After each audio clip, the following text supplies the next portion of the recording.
కామారెడ్డి జిల్లాలో శ్రీ హనుమాన్ దేవాలయం ఉంది. ఈ హనుమాన్ దేవాలయాన్ని కోడూరు శ్రీ ఆంజనేయ స్వామి అని కూడా పిలుస్తారు. అయితే ఇక్కడ ప్రజల ప్రగాఢ నమ్మకం ఏందంటే ఆంజనేయ స్వామి కోరిన కోరికలు తీర్చే స్వామిగా ఇక్కడ కొలువుదీరాడని ఇక్కడ ప్రజల నమ్మకం.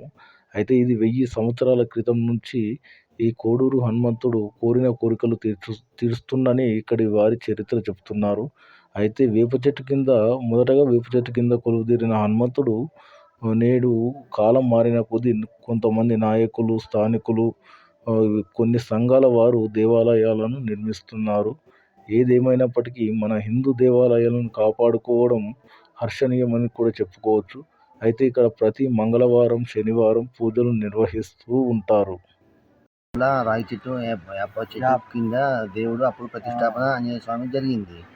అయితే ఇప్పుడు అక్కడ నుంచి తీసేసి మామూలుగా పక్కకు షెడ్ వేసి ఆంజనేయ స్వామి విగ్రహం ప్రతిష్టాపన చేసిన, అది మామూలుగా నార్మల్గా అన్నట్టు. మళ్ళీ తర్వాత ఇప్పుడు మంచి రోజుల లోపల మళ్ళీ ఇప్పుడు టెంపుల్ కడుతున్నారు. కట్టిన తర్వాత ఓకే అయిన తర్వాత మళ్ళీ ఇక్కడికి మళ్ళీ సేమ్ ప్లేస్లకు దేవుణ్ణి మారుస్తాం.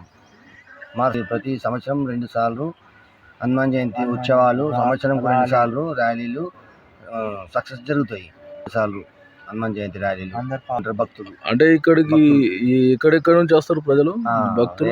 నాన్ లోకల్ కూడా వస్తారు, గల్లీ వాళ్ళు వస్తారు అందరూ. ఇతర జిల్లాల నుంచి ఏమైనా వస్తారా? దూరం దూరం నుంచి వస్తారు. ఫస్ట్ కామారెడ్డి, ఫస్ట్ కోడూరు ఆంజనేయ స్వామి, ఇక ఫస్ట్ కామారెడ్డి వెలిచినది ఆంజనేయ స్వామి ఫస్ట్, దాని తర్వాత ఇక వేరే. ఓకే.